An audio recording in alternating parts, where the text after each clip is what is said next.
présenter le McDo Sainte-Marthe. C'est un lieu emblématique par son histoire, j'allais dire, par rapport aux luttes sociales et par rapport à la lutte des salariés qui a été exemplaire et qui a su, j'allais dire, donner de la confiance à tous les salariés de Marseille parce qu'ils ont affronté l'une des plus grandes multinationales de ce monde et ils ont su se battre, ils ont su les vaincre aussi par moment. Malheureusement, ce resto est liquidé depuis le 13 décembre 2019, il n'est plus en activité. Donc les 77 salariés, depuis le début, nous on explique que les salariés de McDo ont une double casquette, ils sont à la fois travailleurs McDo et travailleurs sociaux. Donc ils ne travaillent plus pour McDo, donc depuis le confinement, ils ont ce travail social, cette casquette-là. Alors moi la chose la plus extraordinaire, c'est que je milite dans ces quartiers-là depuis 30 ans. Et je connaissais les uns et les autres, mais pas comme je les ai connus depuis 3 mois. Il y a des femmes et des hommes aussi extraordinaires, qui ne sont pas reconnus à leur juste valeur. On les traite de petites associations, de petites personnes. Ce sont les tirailleurs du XXIe siècle. C'est ceux qui ont affronté le coronavirus alors que tout le monde était confiné, alors que les plus grosses structures qui ont pignon sur rue et qui sont subventionnées à hauteur de dizaines de millions d'euros ont déserté. Pourquoi j'emploie le mot déserté? Parce que le président de la République a dit qu'on était en guerre. Et là, vous avez des résistants et des résistantes de première catégorie de ce qui se fait de mieux. Donc non seulement ils ont affronté le coronavirus, mais ils ont affronté quelque chose d'extraordinaire, c'est-à-dire une crise humanitaire. Voilà. Ces gens-là que vous voyez là autour de vous, ce sont des hommes et des femmes qui ont fait en sorte qu'il n'y ait pas de crise humanitaire à Marseille. Il n'y a pas que, là ici je parle d'eux parce qu'ils sont là, mais il y a d'autres endroits où ça a été fait. Et ça n'a pas été un concours de beauté, ça a été qu'une addition. On est en mathématiques, c'est juste une addition de très bonne volonté qui a permis de venir en aide aux humains. Voilà.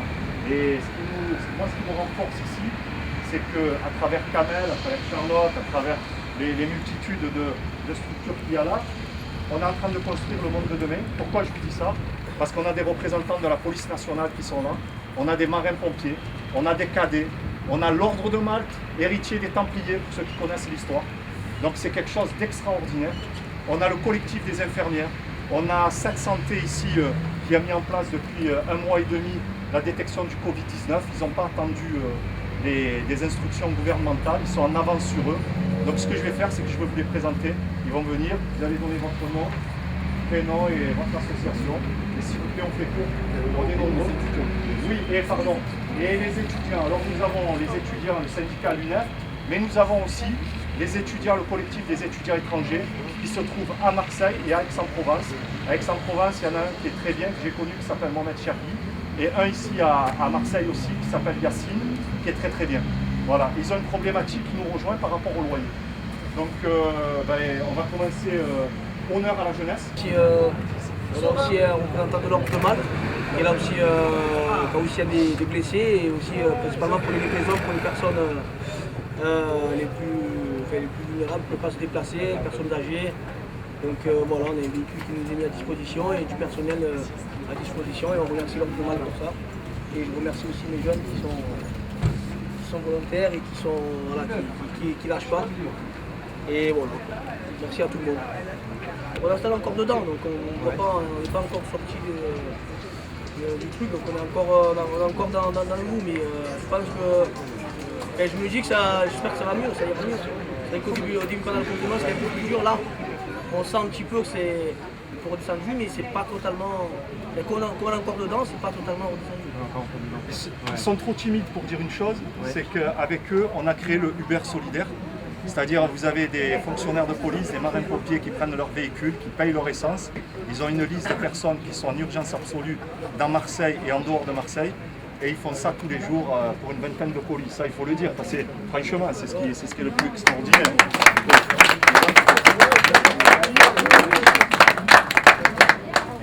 Bonjour, moi je m'appelle Agdar, je suis d'une association depuis 4 ans qui s'appelle la Maraude du Cœur Marseille. Donc nous on organise des maraudes tous les jeudis soirs, donc on fait à manger pour les nécessiteux. On fait en moyenne entre 350 et 400 repas tous les jeudis soirs. Je parle moins vite ou je mets que les 6? Non, ça va. C'est bon, Combien de repas?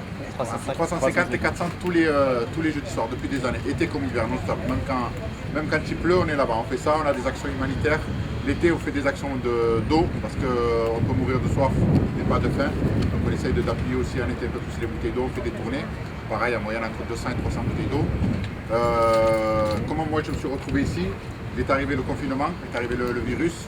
On a arrêté parce que les maraudes mobiles sur Saint-Charles, fixes sur Saint-Charles étaient interdites. Le regroupement de plus de 10 personnes, il y en avait 350, donc c'était plus possible. Donc pendant quelques jours, moi j'ai été à la maison, je me suis enfermé comme tout le monde. Par contre, j'avais les denrées qui étaient déjà là, qui étaient déjà dans le local, dans les frigos, ainsi de suite. Je me suis un peu retrouvé coincé. Le hasard, je dirais le hasard des choses a fait que quand j'ai voulu les contacter, quand j'ai suivi ce qu'ils faisaient sur Internet, j'ai voulu les contacter, mais il n'y avait pas de numéro. Le lendemain, le jour où j'ai voulu les contacter, le lendemain, mon beau-frère est arrivé avec Kamel. Bonjour, voilà, c'est Kamel, il fait partie là, il aide un peu de ma fondage, il aide un peu en McDo, et ainsi de suite. Est-ce que tu peux nous aider? Moi, je rentre dans le local, il est rentré dans le local, il m'a dit qu'est-ce que je peux prendre? J'ai dit tu peux tout prendre, on avait la marchandise en grosse quantité. Et de là, ça a été parti, j'ai rejoint le groupe. Et depuis 2 mois, maintenant un peu plus de 2 mois, on est ensemble et on travaille ensemble. Si on peut plus ça, ils travaillent. Et combien de personnes dans Dans l'assaut? l'assaut, on est une dizaine. Par contre, l'assaut, voilà, moi j'ai été ici, en tant que responsable, je me suis un peu décalé, je suis resté ici. Vu que les bénévoles gèrent bien leur travail, eux ils faisaient des maraudes, ils ont continué à faire des maraudes. On a eu un local au 47 boulevard de la Libération où on pouvait cuisiner. Donc 6 associations ou 7 associations se sont rejoints là-bas tous les jours et on faisait à manger tous les jours. Voilà, et on livrait, par contre ce qu'on faisait c'est qu'on livrait les gens qui ne pouvaient pas se déplacer. On avait plusieurs chauffeurs, des bénévoles qui venaient avec leur véhicule, leur camion. On chargeait, on faisait à manger chaud comme on faisait pour nous à la maison. C'est comme ça tombait, c'est un peu tombé pendant le mois de Ramadan, on faisait de la soupe, on faisait un peu de poulet, on faisait du pain, on faisait des briques et ils étaient livrés directement chez eux. Les gens qui ne pouvaient pas se déplacer, il y avait un véhicule, bonjour, on leur déposait les plats chauds. C'est pareil. Sur les... On va te poser une question, Kamel. Sur les 2 mois, vous avez livré combien de repas?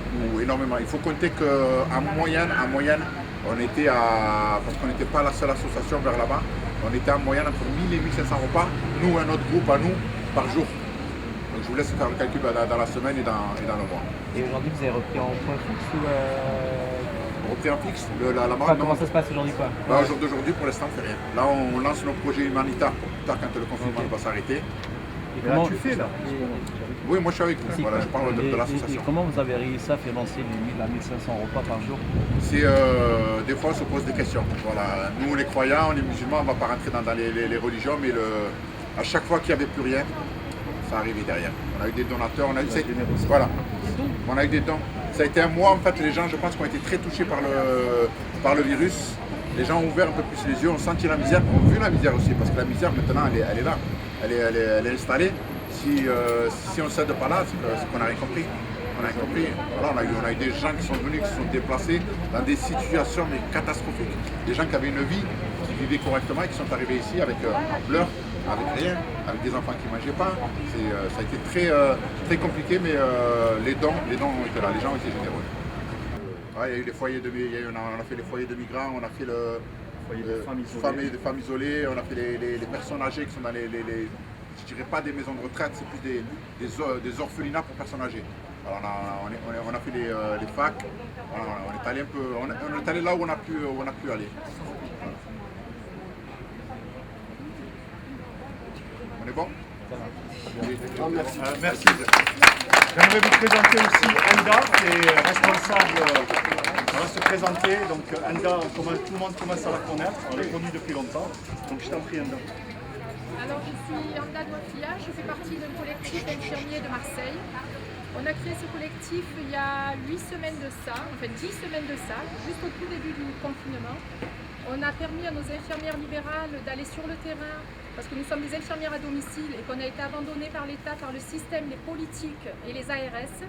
Et on a pu gratter auprès des entreprises, des associations, des particuliers, du matériel de protection, notamment des gants, des masques, des surblouses. On a pu distribuer 1100 kits de protection. Donc, et on a touché toutes les infirmières de Marseille sans aucune condition, avec des cartes, elles se présentaient sur le lieu avec des cartes professionnelles.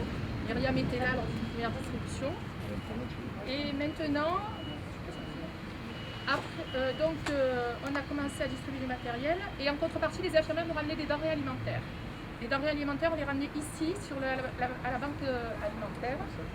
Et c'est comme ça qu'on s'est connus. C'était le jour de la création. Je suis venue 2 jours après la création, j'ai entendu parler, donc je suis venue pour proposer nos denrées alimentaires que les infirmières libérales nous mettaient à disposition, en échange des kits de protection. Donc on est resté pendant 8 semaines à Édouard Toulouse pour faire la distribution. On a été délogé par le propriétaire des lieux. Donc on est venu ici, à McDo, pour faire la distribution des lots. Ouais, c'est fini. Et on les fait ici, les distributions de lots, de kits. Et voilà, donc, et les denrées alimentaires, du coup, on les redonne ici sur place. Donc avec ce système-là, on a pu satisfaire des patients, parce qu'il y a des patients qui sont en situation de difficulté, autant sanitaire que sociale. On a pu leur délivrer, grâce aux références qu'on a et à notre rôle propre, qui est de repérer les personnes en difficulté, de donner, à travers la banque alimentaire d'ici et le plateau technique, de livrer des colis alimentaires. D'ailleurs, je remercie les pompiers qui nous ont énormément aidés. Une fois par semaine, ils se détachaient pour distribuer des colis alimentaires à nos patients. Alors moi, en me rapprochant de cette banque alimentaire, je fais autre chose. À part mes patients, les infirmières, je me suis rapprochée de Yazid pour tout ce qui est MSF, pour les prélèvements Covid, parce qu'en plus ça, je suis infirmière, donc je peux faire les prélèvements Covid, ce que je faisais avec toujours dans le bénévolat et la solidarité, parce que je tiens à dire que la solidarité est importante, surtout à cette période de pandémie que nous avons eue, la solidarité était vraiment primordiale. Et d'autre part, on a fait avec Sarah et ses parents les maraudes, et Ossine qui est absent. On a fait les maraudes pendant tout le ramadan, tous les jours, tous les soirs. On a assuré presque 300 repas aux familles,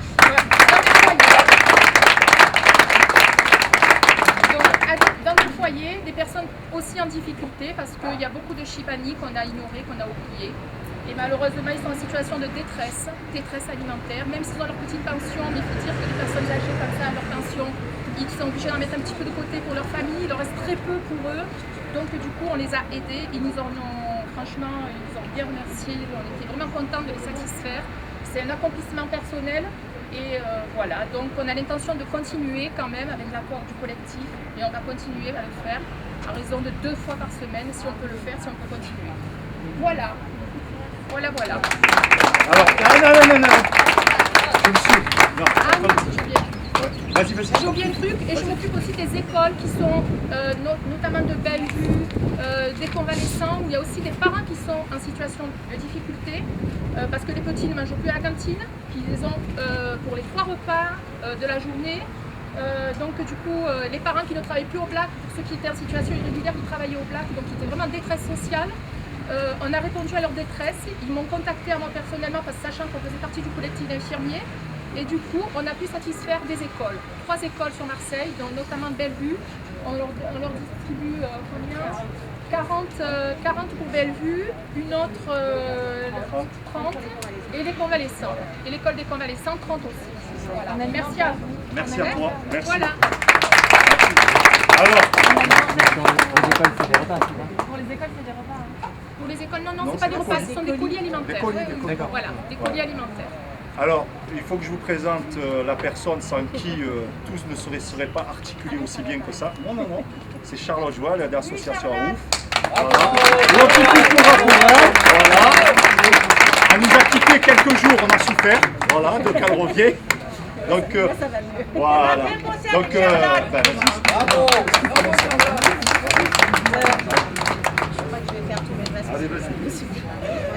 Comment on s'est rencontrés? En fait, moi j'ai entendu la 2e semaine de confinement, j'ai entendu parler du McDo qui avait été réquisitionné.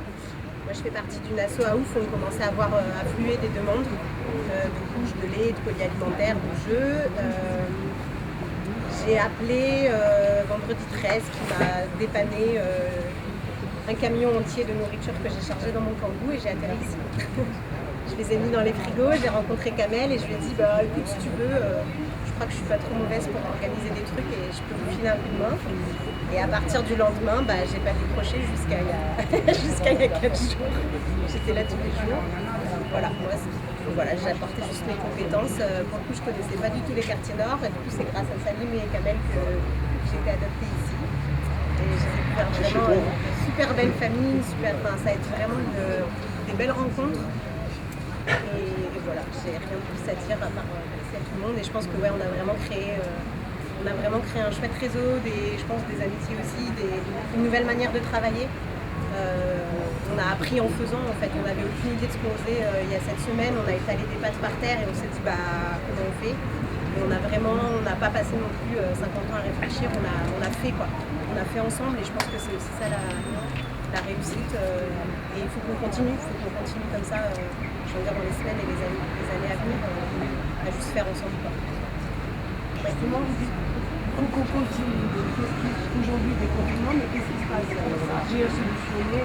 Non, ça n'a rien solutionné. Moi, je pense que c'est important de remettre à plat le sujet de l'aide alimentaire à Marseille parce qu'on se rend compte que la réponse d'avant Covid, elle n'était pas suffisante. Il y a des acteurs qui existent, des grandes associations, des plus petites, mais je pense qu'il y a l'urgence à se coordonner et il y a aussi l'urgence à vraiment... je pense, moi, mon idée, c'est de faire vraiment une grande réunion avec la préfecture, avec tous les acteurs de l'aide alimentaire, qu'ils soient grands ou petits, parce qu'il n'y a pas il n'y a aucun jugement de valeur de ma part quand je dis grands ou petits. C'est en termes de moyens. Et qu'on se dise, voilà, c'est quoi les freins, qu'est-ce qu'on a noté, quels sont les besoins exacts, parce qu'en fait, là, je pense que l'aide alimentaire actuelle, elle ne couvre pas du tout les besoins, parce qu'en fait, on les a juste pas regardés en face, les besoins exactement. Donc, je pense que là, justement, ça a peut-être un peu temps de sortir de l'urgence, de se poser tous ensemble et de réorganiser ça. Vous l'avez demandé, cette réunion en préfecture? Oui.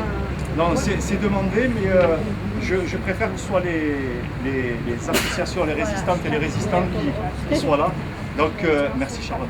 Ce qu'on va faire, je vais demander à Drifa, à Inès, d'abord les quartiers les plus proches là, et on va monter. Viens Drifa, voici là. Oui. Non, Ouya, c'est un peu plus loin, attendez. Bien, voilà. Présentez-vous, on va essayer de faire 3 par 3 pour que ça aille un peu plus vite. Bon, voilà, chacun se présente, allez-y. Le quartier où vous êtes. Parlez fort, hein. Pas de micro. Non, il n'y a pas de micro. C'est la voix qui porte. Allez. Moi, je me présente, je suis Madame Thire de La Benosse, qui est une association de locataires, mais culturelle aussi. Et j'ai une antenne de locataires et culturelle aussi. Et j'ai une antenne aussi du Secours populaire. Bon, c'est une fois par mois, on distribue des colis une fois par mois. Mais vraiment, les gens, ils sont dans le besoin. Parce que je le vois quand il y a la distribution, ils sont là avant moi. Je suis en retard tellement. Ils sont là, ils m'attendent. Donc c'est précieux pour eux, le colis. Mais on ne le fait qu'une fois par mois. Et après, là, pendant le confinement, je connais Salim. Et grâce à Salim et toute l'équipe de McDo, Charlotte, toute l'équipe, hein, parce que tous les bénévoles, tout le monde, grâce à eux, on a pu avoir des colis et servir les gens. Et les gens, il fallait voir comme ils étaient contents. Parce que vraiment, c'était dur. C'était dur rien qu'au niveau d'aller faire les courses déjà. Ils avaient peur de sortir, donc ils ne faisaient pas trop les courses. Mais nous, on était là. Donc la farine, l'huile, tout ça, le lait, ça leur a apporté, vous ne pouvez pas savoir. Et nous, ce qu'on aimerait, c'est que c'est un truc qui dure. Parce que c'est vrai que ça s'est fait là, mais il y a des gens, ils sont vraiment dans le besoin. Même ceux qui travaillent et tout, il ne faut pas croire, des fois ils sont dans le besoin, ils n'ont pas. Moi j'ai des gens, le mari, la famille bosse, mais il y a des fois ils viennent, moi si là j'ai rien, tu ne peux pas me dépanner. Eh oui, mais c'est pas parce que tu travailles, mais là tu n'en as pas. Donc bien sûr, les gens, on est tous dans le besoin. Moi je ne dis pas de l'assistanat, mais dans le besoin, oui. Voilà, donc nous on fait ça toute l'année, tant qu'on pourra aider les gens, on le fait. Et moi je tenais à dire, j'avais mon père, il était commerçant, et c'était un commerçant qui a toujours donné. Je veux dire, il avait des feuilles, il est mort, il avait des carnets de crédit. Et les gens, le payaient pas, il n'en avait rien à foutre. Il a toujours donné, aidé. Et nous, il nous a inculqué comme ça. Il nous a dit qu'il faut aider, partager, aider les gens. Et ça, c'est dans notre nature. Quel arrondissement? Il est en 14e, à la Benosse. C'est là, juste là, pas loin là. Alors moi je suis Drifa Douafia, j'ai une association qui... S'il vous plaît, 2 secondes. Mon père il s'appelait Tir Mahboubi. Et il y a une rue qui porte son nom. Voilà, je tenais à le dire. Hein. Parce que c'est un marchand de quelqu'un qui a fait beaucoup de bien. Voilà, alors Drifa Douafia, j'ai l'association Femmes Famille Fond Vert qui existe depuis 35 ans sur le quartier qui est en face. Et moi j'ai commencé justement à distribuer les colis parce qu'on est venu me taper à la porte. Les gens n'avaient rien. Et on venait me taper à la porte en me disant que McDo distribuait des colis et que quand ils venaient s'inscrire à McDo, on les orientait vers des associations, vers des personnes responsables. Donc, et de secteur. Ça fait que je suis venue rendre visite à Kamel et Salim en leur disant quelle est la procédure à faire. On m'a dit simplement de me faire une liste et de cibler les personnes. C'est ce qu'on a fait avec l'association Système D, c'est que des jeunes. On a fait du porte-à-porte en demandant justement les personnes, de regarder les personnes qui étaient dans le besoin. Et on a ciblé pas mal de personnes. On a réussi à avoir 110 colis de McDo qu'on distribué une fois par semaine. Par la même occasion, on a fait du boitage, on a fait des affichages avec justement les consignes de sécurité à prendre. Et en même temps, on a ciblé les personnes qui vivaient seules. Et on a décidé de faire des repas. Et alors, on faisait des repas le jeudi et le dimanche. On faisait entre 100 et 150 repas dans nos locaux qu'on distribuait, on remettait à McDo 150 repas qui distribuaient aux Chibani, dans les foyers, et que nous, on distribuait dans les quartiers les personnes qui mangeaient seules, qui ne sortaient pas. Et avec l'association Le Meilleur est à venir, dans le 3e aussi, on fournissait aussi 50 repas qui distribuaient eux-mêmes aussi dans leur quartier. Et ça, c'était distribué, livré que par des jeunes. Nous, tout à l'heure, tu m'as dit que les gens étaient en colère. Tu es venu, tu t'es énervé. Non, les gens ils sont en colère parce que justement, nous, quand on distribue les colis, on n'arrive pas à satisfaire tout le monde. Les gens venaient nous voir en nous disant, mais c'est comme si c'était indu, que c'est l'État qui remettait ces colis-là et que c'était indu. Nous, on leur explique qu'on fait du bénévolat. Moi, j'ai eu ma fille qui a été malade du Covid et j'en ai énormément souffert. Et je suis restée, je n'ai pas voulu baisser les bras, au contraire, pour pouvoir faire bouger les choses. Je sortais, j'allais chercher, j'allais amener, faire les courses aux personnes âgées. On n'a pas baissé les bras, on a continué à travailler. Et les gens pensaient que ces colis-là étaient distribués par l'État. On leur expliquait que nous, on était bénévoles, qu'on faisait ça parce qu'on avait envie de le faire et on voyait la situation, parce que les gens venaient nous taper à la porte. On ne pouvait pas laisser ces gens-là à l'abandon. Il y avait une peur. Voilà. Et on leur expliquait que ces colis n'étaient pas, c'était des dons.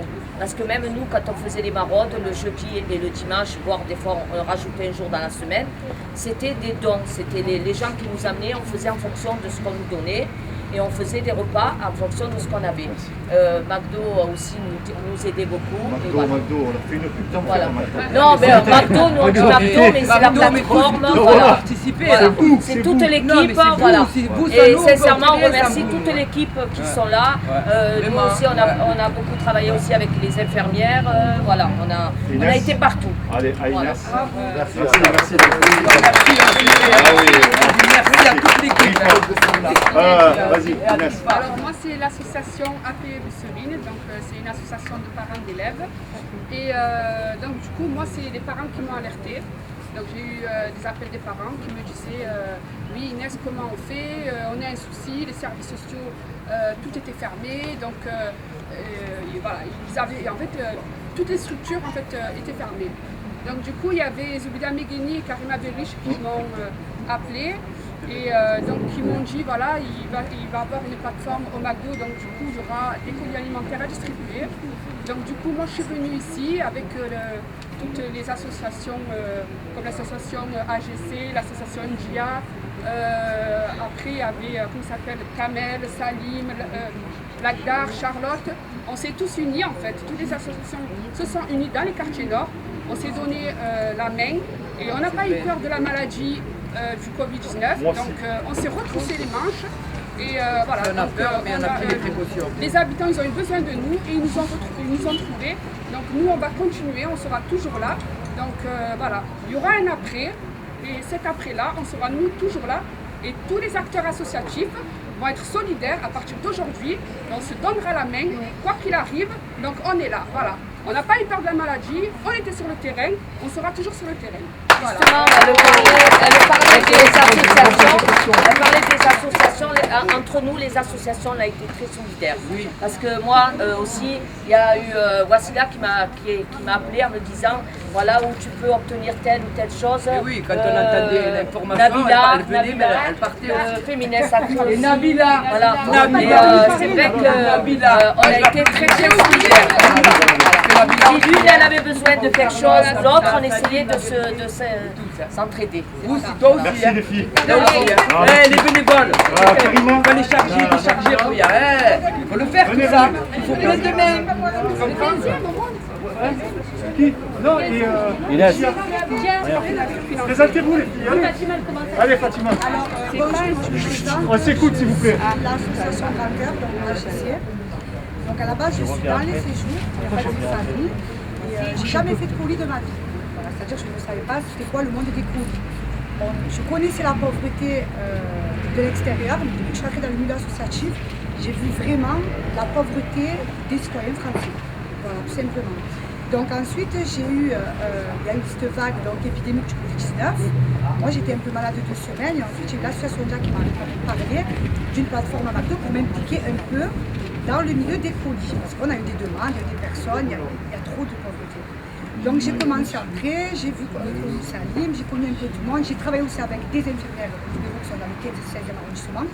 Par rapport à leurs patients, je distribue un peu de partout et je travaille en binôme un peu comme je fais avec l'association Dia, donc dans plusieurs secteurs. C'est-à-dire parce qu'on avait Calice au niveau des librairies, mais quand même on se pas faire des doublons, donc on faisait moitié-moitié, plus moi mes secteurs.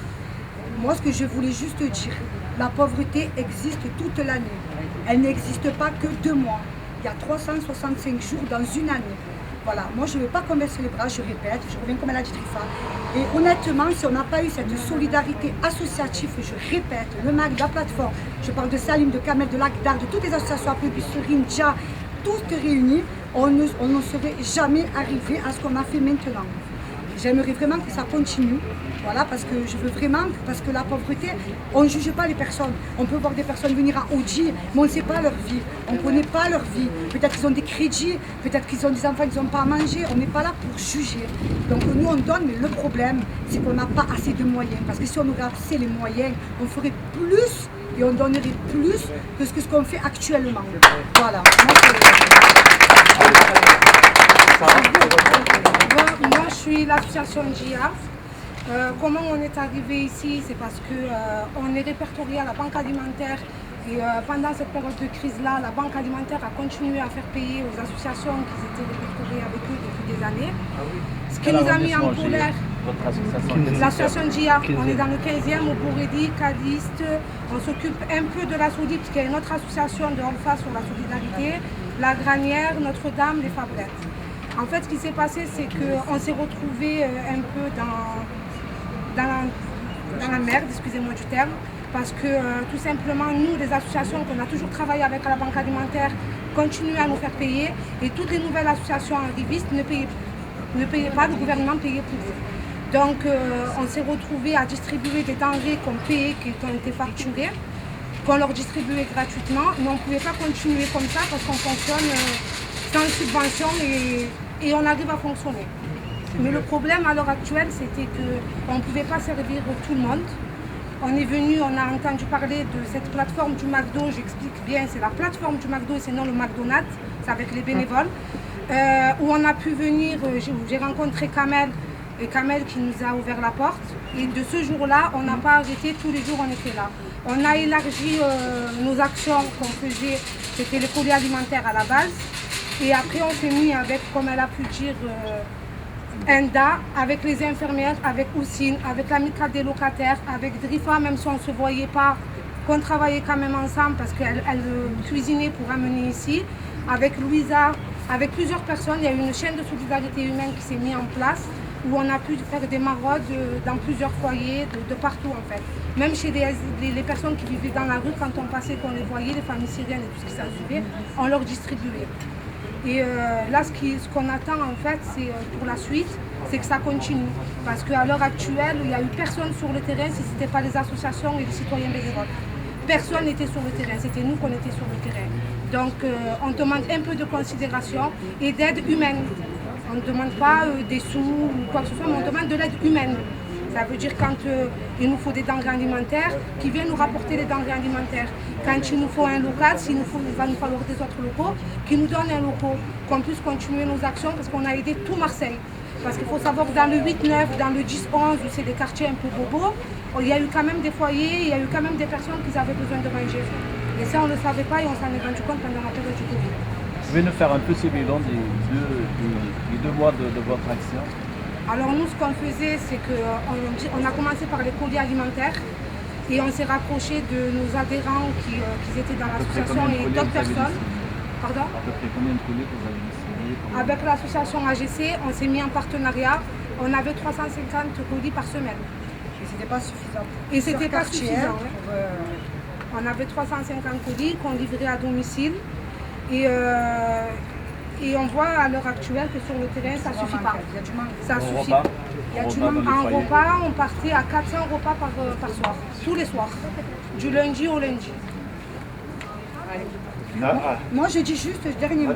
On est des associations qui sont dans l'ombre, mais en action. Ça, je veux que ce soit haut et fort. On est dans l'ombre, mais en action. On ne voit pas, mais on est dans l'action. Sans subvention, sans aide, sans rien. Et ça, je veux vraiment que ça remonte là.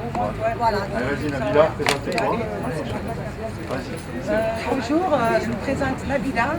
J'ai une association qui se trouve dans le 4e arrondissement qui se prénomme Féminin Sacré. Quel quartier?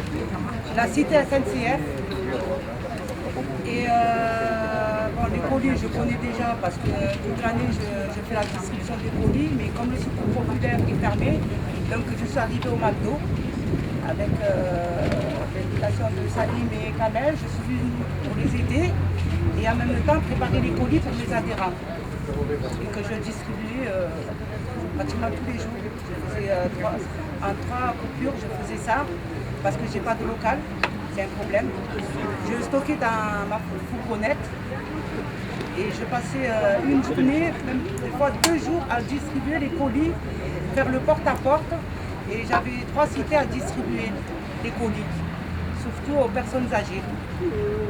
Et là aujourd'hui j'aimerais bien que ça continue parce qu'il y a beaucoup de familles qui sont vraiment dans le besoin. Et je tenais à remercier, j'en oublié Kamel, Salim et toute l'équipe, l'Agdar, toute l'équipe qui ont bossé avec nous. Juste une question très simple.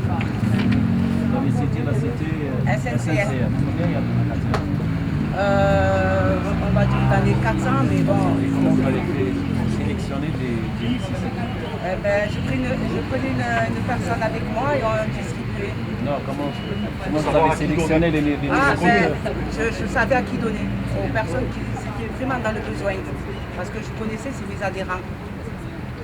Et les bénéficiaires, ils sont de toutes les religions ou des magasins? De toutes religions. Alors là, je vais profiter. Alors, on n'a pas regardé. Non, mais la spécificité. Après, moi, je ne regarde pas. Non, mais vraiment, on s'est battu. Non, mais vraiment, elle n'est pas exclusive ou quoi que ce soit. Cette plateforme du McDo, la distribution, elle ne se fait pas en fonction de la couleur de peau, de la religion, de l'orientation sexuelle ou quoi que ce soit. Elle se fait uniquement en fonction de la misère et de l'être humain. Ce qui nous importe le plus, la misère, elle n'a qu'une seule communauté. Elle ne différencie pas, elle est comme le Covid-19. Quand elle tape, elle ne tape pas les riches ou les pauvres, elle tape tout le monde. Donc c'est ça le plus important. Je voulais vous présenter Karima, elle a une double casquette, elle est travailleuse sociale, mais elle...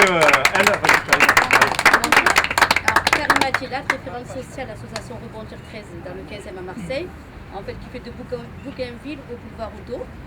Donc l'association a pour mission d'aider les familles les plus démunies dans tout ce qui lutte contre toute les discriminations. Et nous sommes aussi partenaires de la Banque alimentaire. Donc nous aidons 120 familles habituellement pour l'aide alimentaire. Mais très vite, depuis le 17 mars, on a dû faire face à une augmentation du nombre de bénéficiaires. Et la Banque alimentaire, à un moment donné, n'a pas pu aller plus loin de ce qu'elle pouvait faire puisqu'elle a aidé effectivement plusieurs associations qui étaient aussi non habilitées. Donc Sarah m'a parlé, on se posait des questions à savoir comment est-ce qu'on pouvait continuer à aider nos familles, aussi bien les travailleurs sociaux qui nous ont orienté les familles, mais nous-mêmes sur le terrain. Donc Sarah Lucia m'a parlé de la plateforme du McDo de Sainte-Marthe. Alors moi, ce que très vite on est arrivé, très vite on nous a accueillis, très vite on nous a proposé leurs activités. En fait, ce qu'on a rencontré, c'est la plateforme de McDo Sainte-Marthe, c'est la crédibilité de nos associations, si petites soient-elles, de la confiance, chose qu'on n'a pas quand on va demander dans les grandes enseignes pour aider nos familles en difficulté, et que les grandes structures aident, en faisant un simple courrier, on les croit sur parole. Mais nous, tous les diagnostics que nous faisons sur le terrain, elles ne sont pas répertoriées, c'est des grandes institutions qui affirment que c'est elles qui ont vu tout ça. Tout ce qu'on a pu faire, nous, en amont de la crise Covid-19, ça s'est révélé, tout ce qu'on a vu. On a évité une grande crise sociale. Ça, il ne faut pas le dire. Mais dès que ça sera terminé, les petites associations ne vont plus exister. Les petites associations, elles seront oubliées. La plupart de toutes les associations ici présentes, on n'a demandé aucune subvention. Jusqu'à aujourd'hui, on s'est toujours débrouillé pour faire face aux besoins des habitants.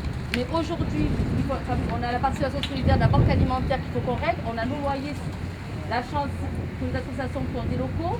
On a des charges à régler. Donc il ne faut pas non plus que ce que nous avons fait dès le départ, dès le 17 mars, ça ne se pose aucune question par rapport à la crise sanitaire. Il ne faut pas qu'à la suite, nos associations ferment. Voilà, ça, c'est une réalité. Et je sais qu'on aura le soutien, je pense, de la plateforme ici, où on a vraiment besoin d'eux en fait, pour qu'elles puissent nous aider, continuer à suivre un comité de pilotage pour toutes ces petites associations qui ont besoin de cette force-là pour qu'on puisse continuer à travailler. Et je tiens aussi à signaler qu'on a eu besoin aussi de produits d'hygiène pour enfants. On n'en a pas eu. C'est la plateforme AOUF qui a pu aider nos mamans à pouvoir changer leurs enfants. Certaines mamans avaient les mains tout abîmées à force de laver les lingettes à la main, les lingettes de bébé, et des bébés avaient des couches pour 1 jour ou 2 jours dans la journée. Voilà, donc s'il y avait cette plateforme-là, malheureusement, on n'est pas pu faire ça. Merci beaucoup. Alors, Farida, Ouria, Salima, il y a aussi Ibrahim, pardon. Mourad, je passe avec les étudiants. Alors là, vous avez des représentants de tout ce qui est 15e arrondissement, la Castellane, la Solidarité. Présentez-vous.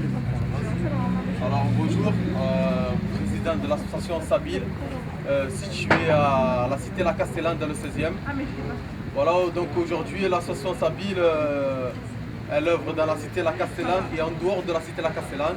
Le but de l'association, c'est d'aider les familles les plus démunies, les personnes âgées, les personnes isolées. Aujourd'hui, l'association, elle aide à peu près entre 200 et 300 familles.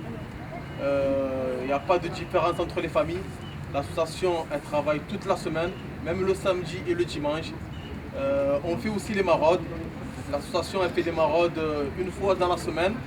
On, à peu près, on part du 16e et on passe par le 15e, le 3e et on passe aussi par le centre-ville. Et on revient un peu sur nos pas. Donc voilà, l'association Sabile, elle fait les maraudes. Elle aide pas mal de familles dans le secteur du 16e, mais en dehors aussi. On essaie aussi de faciliter les personnes âgées. Les personnes âgées aujourd'hui, c'est les personnes qui ont le plus de difficultés pour se déplacer, pour faire les courses, pour leur monter les courses. Donc on insiste sur ça, on essaye de les faciliter au mieux. L'association rencontre pas mal de difficultés par rapport à des locaux, par rapport à des subventions. Aujourd'hui, les subventions, c'est toujours les grosses associations, c'est toujours les centres sociaux qui bénéficient des subventions. Pourquoi? Parce qu'il y a des appels à projets, mais au final, c'est toujours minime ce qu'ils font. On voit la réalité en face, on est sur le terrain, on voit ce qu'il y a. L'association a besoin d'un local à peu près de 70 mètres, 80 mètres carrés pour se développer. On fait aussi du vestimentaire. Pourquoi? Parce qu'il y a des personnes nécessiteuses qui ont toujours besoin de vêtements, de tous ces colis-là. On espère que par la suite, ça va se développer, que l'association va avancer. La structure, elle est en train de se développer. On a besoin de partenaires, on a besoin de fonds. Nous croyons en l'État, mais l'État en fait ne croit pas en nous. Et c'est pour cela qu'aujourd'hui on est là pour se révolter et on espère que ça va changer par la suite. Voilà. Dans le 16e. J'œuvre depuis le début du confinement pour soulager les familles, les personnes âgées, les personnes isolées, à recevoir leur colis. Et tout ça grâce à l'aide de Salim, qui nous a sollicité.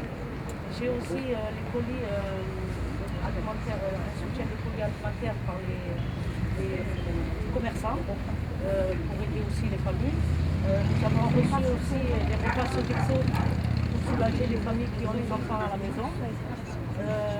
J'effectue aussi des aides à domicile pour les personnes, pour les sortir, faire les courses, etc. Et tout ça, je le fais avec bon cœur et soutien de toutes mes bénévoles. Et je remercie Salim et toutes ces bénévoles pour le travail qu'ils ont fait et qu'ils continuent à faire. Voilà, j'espère que ça ne durera pas dans le temps, la misère, et qu'on nous aidera, nous les petites associations, à s'émanciper et à faire valoir nos droits. Association à Bloca? Oui, moi oui. Moi je ne suis pas subventionnée. J'ai jamais eu de subvention depuis 23 ans. Je travaille avec mes propres moyens et voilà, j'ai un local ici.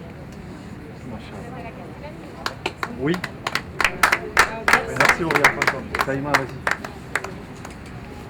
Ouais. Bonjour, je m'appelle Salima Guémari, la tante à Kamel. J'ai toujours mené le combat avec Kamel au sein de McDo.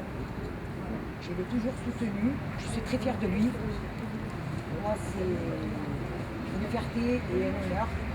Je suis présidente d'ASSO. Mon association s'appelle Association de la Naturia. Je gère une résidence de 1900 habitants, aussi bien de la sécurité, de la propreté et l'incivilité. Je remercie Guy Mobilier qui m'a mis à disposition depuis 2011 un local.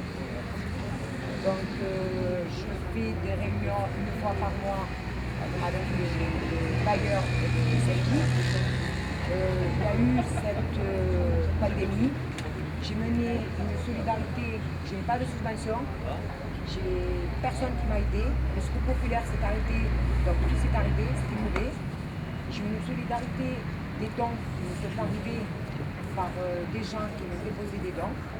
Je n'ai pas osé venir voir Kamel, mon neveu, parce que je me disais que si je venais en sachant que c'est mon neveu, de peur qu'on dise qu'il y a un clientélisme, c'est qu'à la fin, je suis venue le voir. C'est à la fin que je suis venue le voir et que je lui ai demandé de me tendre la main. Parce que j'avais peur qu'on dise c'est sa tante, il va y avoir un clientélisme, que moi, hors non. J'ai monté une solidarité au niveau des propriétaires et des locataires. Au niveau des personnes âgées, j'ai demandé aux voisins de monter une cagnotte, ne serait-ce que d'1 euro, 2 euros, et quand ils cuisinaient, ils descendaient aux personnes âgées à manger. Après, au niveau de tout ce qui est pharmacie, j'allais leur chercher les médicaments. J'ai leur fait à toutes les personnes âgées les demandes de masques que je dois récupérer en 4 étapes. J'ai arpenté du matin jusqu'au soir tous les personnes âgées pour voir comment elles allaient. Je n'ai pas de financement, mais à la grâce de Dieu, toutes les portes se sont ouvertes. Je tiens à remercier énormément toute cette générosité, tous ces bénévoles. Pour moi, il n'y a pas de... Dans mon association, et le foyer Sonacotra, c'est pareil. Et je tiens à remercier Salim, je tiens à remercier Kamel du fond du cœur, je tiens à remercier tout le monde. Et moi, tout d'abord, bonjour. Je suis une association dans le 15e, je suis l'association Fil de Soie. Je sais pas. Dans le 15e, je fais de la banque alimentaire. Solidarité, je fais de la banque alimentaire. À côté. On travaille ensemble. Et ça fait exactement 16 ans, j'ai l'habitation de 10 ans. Ça fait 16 ans qu'on fait de la banque alimentaire, on fait de l'autofinancement, puisqu'on n'a pas de subvention. Là, les 2 mois, ils nous ont demandé de payer or qu'il y avait le Covid. Et par rapport à une personne qui s'appelle Kader, que je remercie, qui m'a présenté la plateforme Salim, et qu'ils ont pu nous donner... ben oui, non, la plateforme... et qui nous ont aidés, ils nous ont donné 50 colis par semaine. Et on allait récupérer 50, on a essayé de se débrouiller. On faisait 100 colis par semaine, puisque nous on fait de l'autofinancement. La banque alimentaire nous demande de payer, or qu'on n'a pas de subvention. Il y avait un Covid, toutes les associations, on leur donnait gratuit, sauf à nous. Vu qu'on avait l'agrément, il fallait payer. On a 2 factures à payer. De 1200 et de 895, vu que c'est un quartier, Solidarité. Alors voilà. Juste, on a réfléchi ensemble et on s'est posé une question bête. On s'est dit qu'il y a des grosses structures qui sont subventionnées à hauteur de 100 000, à plusieurs centaines de milliers d'euros, voire millions d'euros, qui n'ont pas été présentes sur le terrain pendant les 2 mois. Et on veut interpeller les pouvoirs publics, c'est pour ça qu'on demande une table ronde avec le préfet de région, parce qu'un préfet à l'égalité des chances, elle a été inexistante, on ne l'a pas vu du tout, d'accord? Même les autorités ici ne sont pas venues nous voir, ils ne nous ont même pas mené un paquet de riz ou de pâtes, donc c'est grâce à la générosité des uns et des autres. Donc nous on part du principe suivant, vous savez, on est des simples citoyens, on se pose une question bête, on se dit ils sont subventionnés à hauteur de 12 mois, ils ont un budget, ce budget-là pendant les 2 mois il n'a pas été utilisé. Est-ce qu'ils ne peuvent pas reverser ce budget, ces grosses structures, cet argent-là qui n'a pas été utilisé à bon escient, d'accord? Je pense qu'ils sauveraient leur honneur comme ça, ces grosses structures et les pouvoirs publics, à les reverser à ces petites associations qui ont les pires difficultés du monde à joindre les 2 bouts. Et elles ne vous le diront pas les unes et les autres, mais elles ont mis de leur poche pour pouvoir faire les colis, tout ça. Nous on aidait, mais ce n'était pas assez, d'accord? Donc c'est tout le temps et toujours les plus pauvres, ceux qui sont les plus précaires, qui mettent la main à la poche. Voilà. Donc on était en guerre, comme je vous ai dit. Le confinement, il y en a certains, ils ont confiné leur humanité. Et heureusement qu'il y avait ces personnes-là pour remettre la fraternité et l'humanité au centre du jeu. Donc voilà, s'il y en a un message à faire passer, c'est celui-là. Ah oui, je voulais aussi dire, par rapport à la politique de la ville, ils ont pu mettre en place, entre guillemets, des paniers repas, fruits et légumes. Mais ces paniers repas, fruits et légumes n'étaient pas assez parce qu'il n'y avait que des fruits et légumes. Nous, les associations à qui on a pu en avoir, on a rajouté de nos moyens, que ce soit des pâtes, que ce soit du riz, que ce soit des boîtes de conserve. Et juste quand on a remonté à la politique de la ville que ce n'était pas suffisant en produits de première nécessité, et ce qu'ils ont fait, c'est que 2 semaines après, ils ont pris en compte ce qu'on a pu leur dire et ils ont pu mettre en place les tickets à 10 €. Mais 2 semaines après, les gens auraient pu mourir de faim. Voilà, ça je voulais le préciser parce que ça a pas, le gouvernement n'a pas suivi tout ça, que ce soit le gouvernement, que ce soit nos politiciens, que ce soit nos élus. Il n'y avait personne sur le terrain, on était seuls. On était délivrés à nous-mêmes, on était seuls. Bravo. Merci à vous. Le collectif du 5 novembre, s'il vous plaît. Ah ben oui. Allez-y. Après, il y a la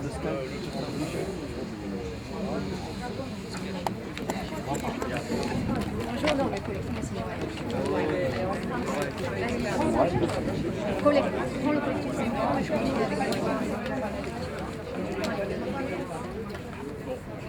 donc nous on est ici au nom du collectif du 5 novembre et puis des Minots de Noailles, mais aussi au nom d'une plateforme qu'on a mis en place sur laquelle on a été à l'initiative avec d'autres organisations, notamment le Panier en colère et puis plein de travailleurs sociaux du centre-ville. On s'est mis en place un peu plus tardivement. On avait imaginé d'ailleurs au début faire une sorte de couloir solidaire entre le centre-ville et les quartiers nord et McDo qui avait démarré très tôt, puis on s'est aperçu très vite qu'ils étaient 10 fois plus efficaces que nous et que d'un autre côté, et ça on le sait depuis longtemps puisqu'on lutte notamment le collectif du 5 novembre sur la question de logement, qu'il y a énormément de personnes en difficulté, y compris sur le centre-ville. Puis on avait aussi, nous, énormément de retours de personnes qu'on accompagne depuis la crise du logement, de personnes délogées, qui ne sont pas d'ailleurs forcément sur le centre-ville, mais un peu partout sur Marseille, qui nous disaient qu'ils étaient dans des difficultés énormes, notamment en termes de besoins primaires, alimentaires et d'hygiène. Et donc on a mis un certain temps, quelques semaines après qu'aient démarré d'autres structures plus rapidement, pour mettre en place ce réseau Allo Quartier Solidaire qui est une plateforme téléphonique qui a été un peu imaginé sur la base d'un travail qui a été mené et qui a été énorme aussi sur le 3e arrondissement, avec notamment le collectif des habitants organisés du 3e. Et on s'est dit on va essayer de faire un peu pareil sur Noailles et sur le Panier en particulier, et puis de façon un peu plus générale sur le centre-ville. Bon. Du coup ça s'est mis en place, on a mis en place des zones de collecte sur plusieurs secteurs en centre-ville. Et tous les samedis, on récupérait donc par des appels qu'on lançait notamment sur nos réseaux sociaux, puis à travers les liens qu'on a tissés avec toutes les personnes et nos sympathisants et tous les militants, on a mis en place des collectes voilà, sur lesquelles on a pu récupérer beaucoup de produits alimentaires et d'hygiène et qu'on a redistribués à... Alors, on fera un bilan un peu plus détaillé, nous. On est surtout là aujourd'hui pour être en soutien et puis on est en admiration devant toutes ces associations et notamment au niveau des quartiers nord qui se sont mobilisés. Mais on fera un bilan plus général, mais en gros, on distribuait de 200 à 300 familles, et en particulier des délogés, mais aussi des mamans, ça tu vas en parler un peu moins. Voilà, toutes les semaines pour leur permettre d'à minima s'alimenter et puis de subvenir à leurs besoins minimum. Voilà. Et puis effectivement on a constaté, comme tout le monde le constate ici, une absence totale ou quasi totale des pouvoirs publics. Mais ça on ne va pas en redire parce que ça a été dit 1000 fois et on est en total accord avec ce constat-là.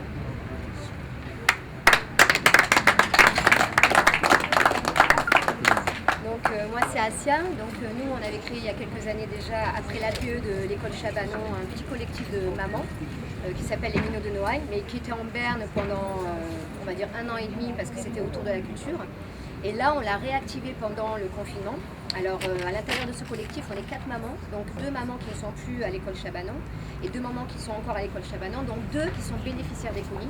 Pour nous c'est important en fait de mettre en place le pouvoir d'agir à l'intérieur justement de ce collectif. Donc c'est les mamans qui nous disaient les besoins à chaque fois et qu'on réadaptait en fonction de leur retour, et en fonction de ça on faisait des collectes vraiment en fonction de leurs besoins toutes les semaines. Donc moi d'abord, parce qu'on est ici, je tenais vraiment à remercier la plateforme AOUF, la plateforme de McDo et aussi les liens qu'on avait avec l'association de Camp-à-l'Évêque Family Project, le SQPM et ici, parce qu'on nous a permis de donner des colis aussi aux gens qui sont délogés de Noailles, les parents, parce qu'il y a certains parents qui sont allés habiter soit à Bougainville, soit au Parc Saint-Louis. Et vraiment, ils m'ont appelé en me disant qu'ils remerciaient les collectifs des quartiers nord parce qu'on leur déposait carrément devant chez eux certains colis. Et donc du coup, nous, ça nous a permis vraiment de nous concentrer sur les gens qui étaient à Noailles et de pouvoir à chaque fois nous échanger les familles comme ça, quoi. De la solidarité entre quartiers, c'est quelque chose qui a été vraiment très positif pendant ce confinement. Voilà, donc juste pour l'histoire des Minots de Noailles, en fait on a commencé dès la première semaine, après le 16 mars. En fait l'idée c'était de se dire, moi je sais que j'avais beaucoup de familles que je connaissais qui étaient sans papier, en situation irrégulière, et on a commencé, je pense que je n'étais pas la seule, à carrément faire des courses pour des familles qui avaient peur de sortir parce qu'on leur demandait des attestations, ils ne savaient pas ce que c'était. Donc on a commencé comme ça, donc moi personnellement j'ai commencé comme ça avec plein de gens, je pense qu'on a fait la même chose. Les pouvoirs publics étaient absents. Il faut savoir que dans le centre-ville de Secours Populaire et le Resto du Cœur étaient fermés, et c'est des personnes qui dépendaient vraiment de ces structures-là. Donc en fait, j'ai fait les courses la première semaine. Après, pendant 3 semaines, j'étais confinée chez moi parce que j'ai eu le Covid. Donc j'étais obligée de rester chez moi pendant 3 semaines. Mais en parallèle, on a préparé des listes pour les parents d'élèves. Ce que je voulais dire par rapport à ça, c'est que les colis de la métropole, ils n'ont pas été fléchés à Noailles dès le début. Et ça, je pense que nous, on le sait très bien. On a eu, je crois, 2 associations qui ont eu en tout, au début, une quinzaine de colis.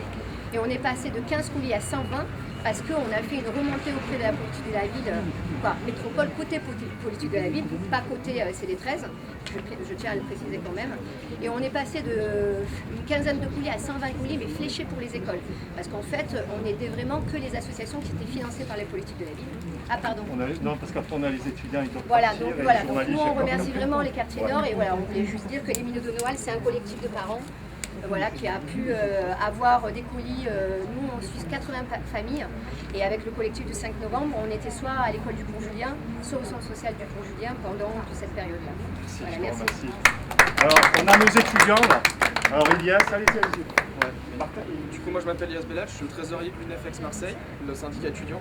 Donc, nous, depuis presque 2 mois, depuis le début du confinement, on vient en aide aux étudiants en apportant une aide alimentaire. Donc, on distribue environ 1500 colis alimentaires, repas chauds par semaine aux étudiants.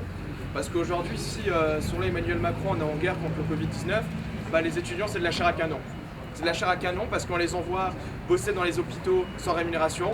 C'est de la chair à canon parce que lorsqu'il y a eu les examens, le ministère a fait « on n'est plus là ». C'est de la chair à canon parce qu'on leur a dit restez dans vos CTU, payez le loyer, mais allez vous faire foutre pour ce qui est de la bouffe. Donc aujourd'hui, c'est l'UNEF qui est obligé d'apporter de la bouffe aux étudiants. L'université d'Aix-Marseille, elle lâche pas un rond. Le Crous lâche pas un rond. Le ministère lâche pas un rond. Ils ont bien dit qu'ils allaient donner 200 € aux étudiants qui avaient perdu leur stage, mais c'est pas leur charité avec leurs 200 € qui vont régler le problème que les étudiants sont obligés de payer 2 mois de loyer, où ils n'ont pas eu le choix de rester confinés, où ils ne peuvent pas travailler, où on n'aura pas de job d'été, où Macron s'en bat le siphon depuis le début de son mandat des étudiants. Et aujourd'hui, on se retrouve dans une situation où c'est nous, les étudiants, qu'on est obligés d'apporter à bouffer aux autres étudiants, alors que nous-mêmes on est en galère. Et aujourd'hui, personne ne nous vient en aide. La mairie n'est pas là, le département n'est pas là, la région n'est pas là. C'est pas leur priorité, manifestement, les étudiants. Aujourd'hui, on est en galère. Alors heureusement, on a les camarades du McDo de Sainte-Marthe qui nous dépannent pour ce qui est de la bouffe. On a quelques entreprises et associations qui nous viennent en aide, comme le Secours Pop ou Métro, Open Marabout et tout, qui nous filent des denrées alimentaires. Nous, on est obligé de puiser sur les fonds propres de l'association pour acheter des denrées parce que c'est insuffisant, justement, vu qu'on veut, pour l'instant, on ne veut pas refuser de gens, donc on essaie de donner à tout le monde. Donc on est le lundi on est sur Aix, le mardi on est sur Saint-Charles, le jeudi sur Saint-Jérôme et le vendredi sur le Mini. En sachant que le mercredi on essaie de faire des distributions de repas chauds dans les différentes CTU. Donc voilà, aujourd'hui on est dans une situation de détresse où les pouvoirs publics ont complètement lâché les étudiants, que ce soit sur le plan financier ou sur le plan de l'aide alimentaire. Et aujourd'hui on a besoin d'aide pour continuer à aider les étudiants parce que manifestement il n'y a personne qui a décidé de faire ça. Donc nous ce qu'on revendique c'est que déjà on augmente le nombre de bourses, qu'on augmente les bourses en nombre et en montant, parce qu'aujourd'hui les étudiants ne vont pas s'en sortir, surtout avec l'été qui va être 2 mois sec en fait, où il n'y aura pas de job étudiant. Nous ce qu'on veut c'est que le Crous cesse immédiatement la ségrégation qui est mise en place vis-à-vis des étudiants étrangers qui n'ont pas accès à des chambres en CTU avant le master, et ça c'est pas normal. Si déjà les étudiants lambda ils sont en galère pour s'en sortir, pour payer un loyer ou pour bouffer, les étudiants étrangers c'est pire, ils viennent dans un pays, ils ne maîtrisent pas forcément la langue, ils viennent dans un pays où il y a une bureaucratie hyper latente, où c'est hyper compliqué de s'en sortir dedans, et ces derniers on leur donne même pas accès au logement Crous, alors que déjà c'est pas simple. Et ensuite, ce qu'on revendique aussi, c'est que l'État prenne enfin en charge l'aide alimentaire aux étudiants, parce que c'est pas normal de ne pas exonérer les loyers, parce que ça aussi on le revendique, d'exonérer les loyers des gens qui sont restés en CTU, parce que ceux qui sont en CTU n'ont pas le choix de rester, et que derrière l'État apporte vraiment une aide alimentaire aux étudiants, parce que là on est dans une situation de détresse, et c'est pas marrant pour des étudiants de devoir aller demander à l'UNEF, au Secours Pop ou à la banque alimentaire ou qui que ce soit d'autre, une aide alimentaire. C'est pas normal aujourd'hui que l'État ne fasse pas son travail. Donc voilà, nous on en appelle au pouvoir public pour venir en aide aux étudiants, et à toutes les personnes qui veulent nous aider à continuer de nourrir les étudiants. Merci à vous.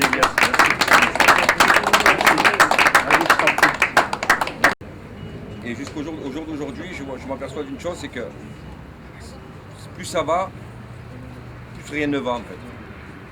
Et ça c'est quelque chose de terrible. Parce qu'au jour d'aujourd'hui, je ne suis pas là pour citer des noms des gens qui nous ont aidés, quoi que ce soit, parce que je suis pas, moi ce qui m'intéresse c'est pas les noms, c'est les gestes. Voilà, quand on me fait un geste, j'analyse le geste mais pas le nom. Voilà, je remercie en tout cas tous les organismes, toutes les plateformes, tous les gens, tous les amis qui nous ont aidés au jour d'aujourd'hui, France ou étranger ou peu importe. L'aide, c'est une aide, c'est une aide. J'ai appris une chose aujourd'hui, c'est que l'inégalité, c'est un mot pour moi qui était, bon, je voyais ça comme ça, haut, bas, mais là honnêtement, quand on dit inégalité, je vois pas le fond. C'est-à-dire c'est là où on est tous, là au jour d'aujourd'hui. Et ça j'arrive pas à l'admettre. J'arrive pas à l'admettre parce que comme on dit, quand t'as la guerre, on va au front. C'est justement ceux-là qui sont là. Voilà, nous on est en tête. Et quel que soit le problème, quel que soit le virus, quel que soit l'heure, on est toujours en tête. Mais par contre, ils sont où les gros? Les gros sont bien chez eux. Alors moi, ce que j'ai appris aujourd'hui, ce que j'ai retenu aujourd'hui de cette solidarité, c'est que quelle que soit l'association qui est ici, au jour d'aujourd'hui, on fera qu'un. Que ce soit 14e, 15e, 16e, on va faire qu'un seul bloc. Et ce bloc-là, préparez-vous l'État, parce que moi je suis partenaire toujours plus haut. Mais quand je dis toujours plus haut, c'est tout le monde. Quand ce sera une autre association, ce sera tout le monde. Donc préparez-vous, rappelez-vous, toujours plus haut, c'est tout le monde. C'est tout le monde, c'est elle, c'est lui, c'est moi. Et je vous garantis que si vous ne faites pas quelque chose, on viendra chez vous, mais tous. Pour vous parler. Merci. Alors, je vais vous présenter Eliamine. Allez, vas-y, Eliamine. Bonjour. Tout d'abord, en préambule. Restez par là, les gars. Je vais rejoindre ce que disait mon ami, c'est-à-dire que la finalisation de tout ça, c'est que sur des actions comme ça, la mutualisation des assos, c'est l'avenir. C'est l'avenir. Nous, on est l'association Le Grand Bleu, on a Pontpetit à nager, dans les quartiers nord, si vous voulez. Donc, mais avec des connexions qu'on a, parce que les acteurs sociaux, on se connaît un peu tous dans le secteur. Donc, on a répondu présent à l'appel de la plateforme, en amenant quoi? En amenant notre savoir et des personnes, comme Mohamed qui s'est occupé de la cité Coro. Voilà, on a commencé avec 40 colis, on a terminé avec 95. Donc voilà, moi, je voulais revenir au but des actions comme ça, L'avenir, c'est la mutualisation, c'est-à-dire qu'on se connaît un peu tous, Sabine, Yazid, Kamel, on se connaît un peu tous dans le secteur nord. Et donc l'avenir il est là, parce que la misère il y en aura tout le temps. Moi ce que je souhaite en fait, c'est que ces actions-là n'existent pas, parce que si elles n'existent pas, ça voudrait dire qu'en vérité le pouvoir public font ce qu'il faut. Or là, bon, c'est pas le cas, et heureusement que ça existe, heureusement qu'il y a cette solidarité, et qu'il y a toutes ces personnes, voilà. En tout cas, merci beaucoup. Merci. Alors, on doit toujours réserver le meilleur pour la fin. Donc, je vais vous présenter Yazid, c'est notre référent santé, voilà. Le meilleur pour la fin, je sais pas, une chose est sûre, il n'y a plus personne. Vas-y. Vas-y. Très rapidement, nous on a mené une action sur le 15e et sur le 14e, et sur le 13e, qui a été relayée quand même médiatiquement. C'est le dépistage Covid, avec le docteur Adidi, avec la Maison régionale de santé de Malpasset, la PHM, le Château en santé, Médecins sans frontières. Et malheureusement, le constat qu'on fait, c'est le même que ce que font les gens autour de cette table. C'est que malheureusement, les pouvoirs publics ne sont pas au rendez-vous. On nous dit, vous êtes, en tant que personnel de santé, les premiers au front pour pouvoir combattre ce virus. Moi, je peux témoigner qu'on n'avait pas de matériel. Je peux témoigner qu'on n'avait pas de tests, clairement, pour pouvoir tester les gens. Nous avons dénoncé les clusters, donc les foyers familiaux d'infection dans le 13e arrondissement et dans le 15e. L'ARS n'avait pas la capacité de recouper les informations. Donc c'est un tas de choses qui font que malheureusement, on s'est retrouvé démunis face à un virus, démunis face à une situation de précarité. Il faut savoir que les quartiers populaires et que les quartiers nord, ce sont des déserts médicaux. N'en déplaise à l'ARS et à la tutelle, ce sont des déserts médicaux et qu'en période de crise, c'est le vide intersidéral. Vous savez, quand vous sautez en parachute, vous avez toujours le parachute de secours. Les habitants des quartiers populaires n'ont pas droit à ce parachute de secours. Heureusement que nous avions monté ce dispositif avec 0 € de financement. Ce sont des gens, des donateurs qui ont payé le matériel pour pouvoir tester. MSF a contribué à payer, parce que c'est un coût, les tests. Et nous avons fait de la prévention, puisque tous les après-midi, nous avions toqué chez les gens qui avaient peur, qui avaient très peur. On dit que le déconfinement caricature en montrant certaines villes. Je peux vous garantir qu'à Marseille, personne n'était dehors. Les habitants restaient chez eux. Ils avaient peur, à tel point que certains habitants ne savaient pas que le voisin était infecté. C'est nous qui allons toquer chez les gens. On s'est rendu compte qu'il y avait anormalement des gens dans un bâtiment qui étaient touchés. Et nous avons fait une alerte. Alors maintenant, ce qu'on demande, la guerre, elle y est toujours. Tant qu'on n'a pas trouvé de virus, on constate, de vaccin, que le virus est là. Ce qu'on demande au pouvoir public, arrêtez vos effets d'annonce. Les 700 000 vaccins, on ne les a pas vus. Les 700 000 dépistages, on ne les a pas vus sur le terrain. On n'avait même pas de masques et de matériel de protection. Lorsqu'on discutait, on nous disait mettez des sacs poubelles. Mettez des sacs poubelles avec une précision de 50 litres. Ils sont plus larges. transpirez moins. Et ils les vendent à 8,30 € hors taxe. Mettez des sacs poubelles. Le gel hydroalcoolique, on l'a confectionné. Les masques, ce sont des associations qui nous ont donné. Donc je veux bien combattre. Je veux bien être de la meilleure volonté, mais qu'on me donne les moyens. Ensuite, la plateforme McDo, pour nous, elle a été d'une aide inestimable. Notre objectif, ce n'était pas de dépister. On dépistait, on accompagnait jusqu'au confinement. On a discuté avec la tutelle pour leur demander comment on fait pour isoler les personnes infectées. On nous disait, vous allez dans un centre spécialisé, notamment pour les SDF. À Paris, ils ont le droit à des hôtels, puisqu'ils ont passé une convention avec Accor. À Lyon, ils ont le droit à des hôtels, ils ont passé une convention avec Accor. À Marseille, on a le droit à un centre spécialisé, d'hébergement spécialisé, où on accueille, alors je le regrette, hein, je stigmatise ni l'un ni les autres, mais on accueille une autre catégorie de population et on demande à des gens qui n'ont pas l'habitude d'aller dans ces centres spécialisés. Personne n'a accepté. Donc les gens sont restés confinés dans un T2 à 4, 5, 6. Lorsqu'on faisait l'étude épidémiologique, on demandait à la personne comment vous faites pour respecter les distanciations sociales. Il vivait assis dans un T2. Il me disait je dors par terre. Voilà la réalité. On est dans un système de santé dans les quartiers nord fragilisés. En période de crise, c'est chaotique. Alors vous avez des grosses assos qui maintenant sortent la tête et qui commencent à dire nous étions là. Tous étaient en télétravail. Tous. Quelques petites associations, je peux les citer, et quelques grosses associations comme Médecins du Monde, comme Emmaüs, comme Médecins sans frontières, étaient sur le terrain sur le plan de la santé. Tous les autres étaient planqués. Santé Environnement pour tous, on était sur le terrain avec eux. Nous avons fait ce qu'on pouvait faire, du dépistage, de l'accompagnement, de l'aide au confinement, jusqu'à l'aide alimentaire avec la plateforme McDo. Moi j'aimerais bien, Salim me l'a dit, à ce qu'on puisse faire un état des lieux, vraiment un état des lieux, des personnes qui étaient sur le terrain et des personnes qui ont fait exprès d'être sur le terrain. C'est notre argent, on n'a jamais demandé de subvention publique, mais par contre on va demander des comptes. Toutes les associations qui ont pris de l'argent et qui cyniquement ont mis leurs salariés en chômage technique pour pouvoir économiser de la masse salariale, j'aimerais bien qu'ils puissent restituer cet argent-là auprès des associations qui ont travaillé. Moi, je ne demande rien. Je ne demande rien. Je suis ni encarté, ni subventionné, je ne demande rien. On a juste présenté un projet à l'ARS, ce qui préfigure ce qu'ils appellent les brigades Covid, c'est-à-dire aller vers. À ce jour, on n'a toujours pas de réponse. On est quand même avec la PHM, MSF, la Maison régionale de santé, ce n'est pas quand même des petites structures. À ce jour, nous n'avons rien. Est-ce qu'on est dans l'affichage politique ou est-ce qu'on est vraiment dans l'aide à des personnes démunies? Si on est dans l'aide aux personnes démunies, vous êtes les bienvenus, on ne ferme pas la porte. On est pragmatique, on est ouvert à tout le monde pour qu'on puisse être efficace, on a besoin de l'aide publique.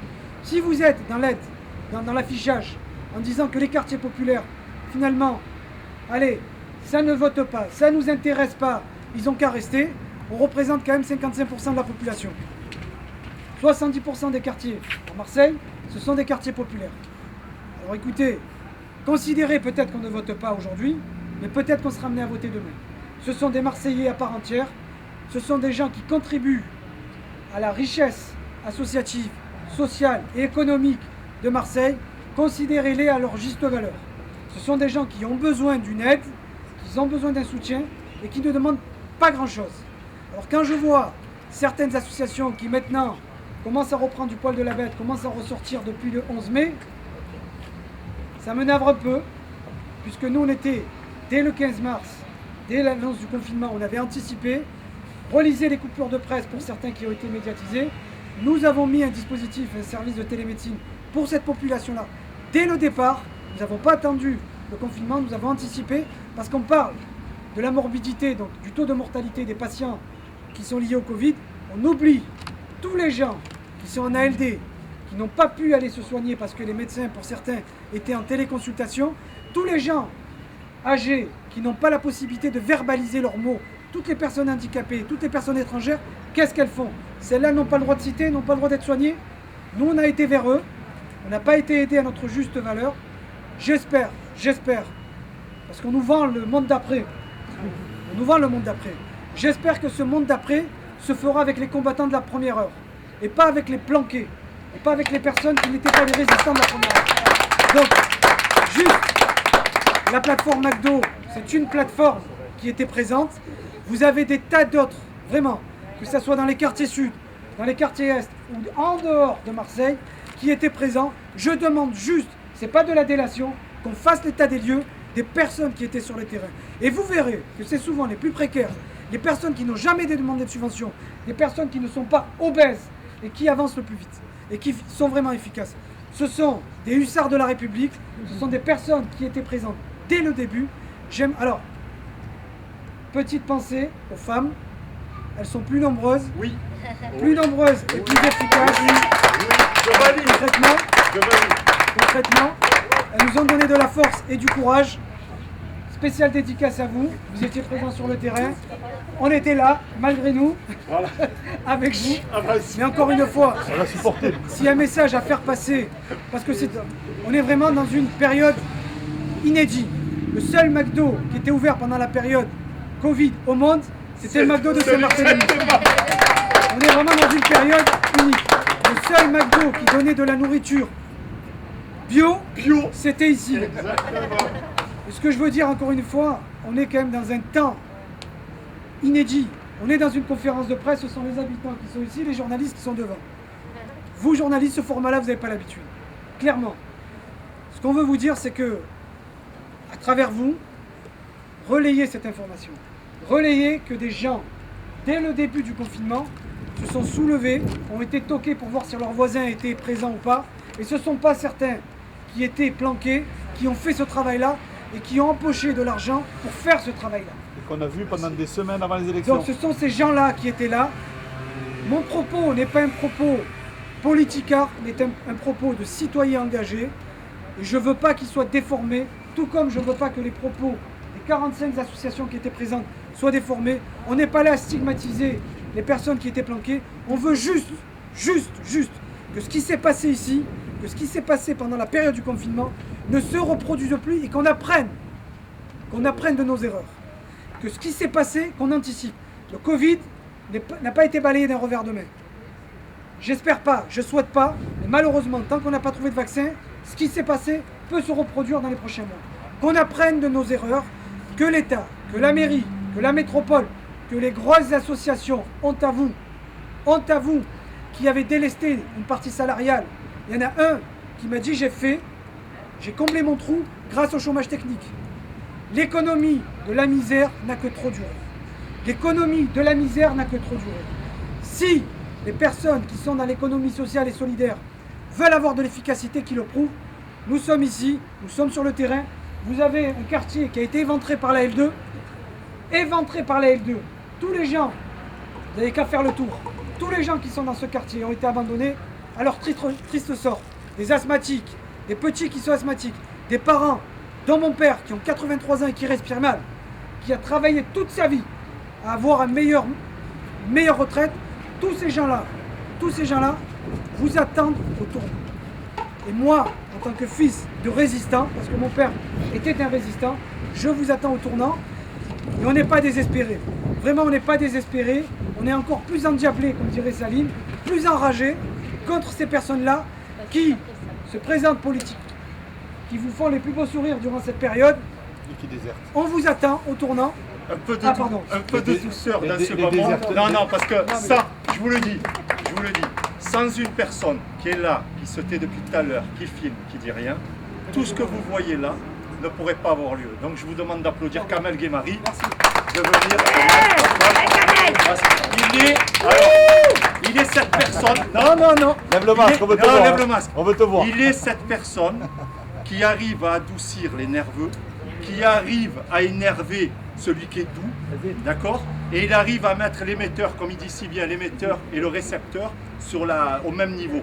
Donc sans Kamel, je peux vous le dire, je le connais depuis très longtemps, j'ai participé avec lui au niveau de ces luttes-là, j'ai vu des choses dont il se taira et je me tairai, mais sans cette personne-là, sa modestie, sa philosophie, sa gentillesse, son humanité, je vous assure que tout ça n'aurait pas lieu. Bonjour, je me présente, je suis Dr Bendamarji Karim. Accidentellement par la crise sanitaire, je me suis retrouvé coincé ici à Marseille. Et par hasard, j'ai découvert Salim et je lui ai proposé mes services dans la manutention, dans l'aide, dans la collection des colis. Alors, je voulais rapporter un petit détail. Je me suis rapproché des hôpitaux. Je voulais travailler à titre bénévole.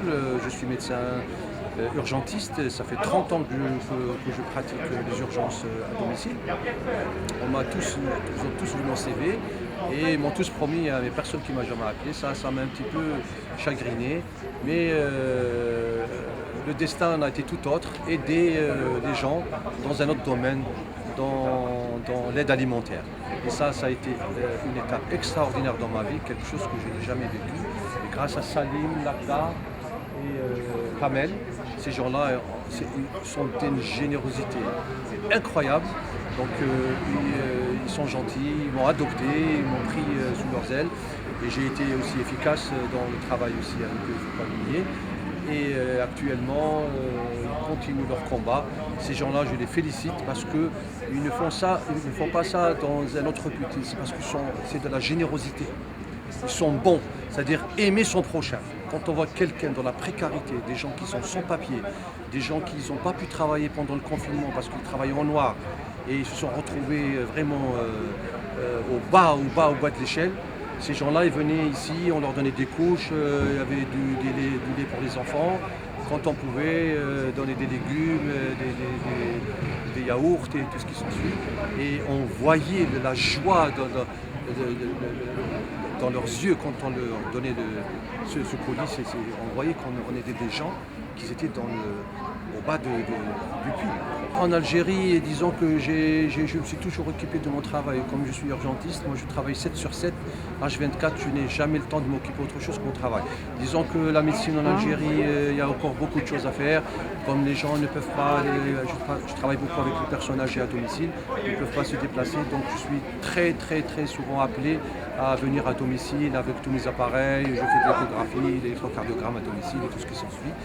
Donc malheureusement ces gens-là m'ont appelé quand je suis en France, plus de la moitié d'entre eux sont décédés, pas du coronavirus, par le suivi, parce qu'il n'y a personne après moi qui est venu prendre le relais. Disons que la médecine à domicile en Algérie n'est pas encore tout à fait au point. Donc mes confrères, je ne sais pas du dénigrement, mais disons que c'est difficile de se déplacer pour aller à domicile chez les personnes âgées. Le matériel qu'il faut transporter à dos, le stationnement qui n'est pas évident, les escaliers qu'il faut monter au 8e, au 10e, les ascenseurs ne sont pas toujours en ordre. Voilà, je voulais passer aussi un bonjour à toute ma famille en Algérie. Je les remercie pour le réconfort qu'ils envoient par téléphone et par Viber, et à toute la communauté médicale en Algérie. Je les remercie pour tout ce qu'ils ont fait pendant le Covid, et je présente mes condoléances pour la doctoresse qui est décédée pendant sa grossesse, toutes mes condoléances pour sa famille. On a été vraiment choqués d'apprendre ces nouvelles. Et aussi ici en France, il y a beaucoup de médecins qui sont morts du Covid, que vraiment c'est dramatique pour eux. On peut dire qu'ils sont morts au front, si on peut dire ça, parce que là ils n'ont pas lâché, et tous les médecins ici en France qui ont contribué au Covid. Voilà, je vous remercie. Merci. Oh, c'est le slogan d'Amel Ben. Le point levé. Le point levé. Putain, il fait beau.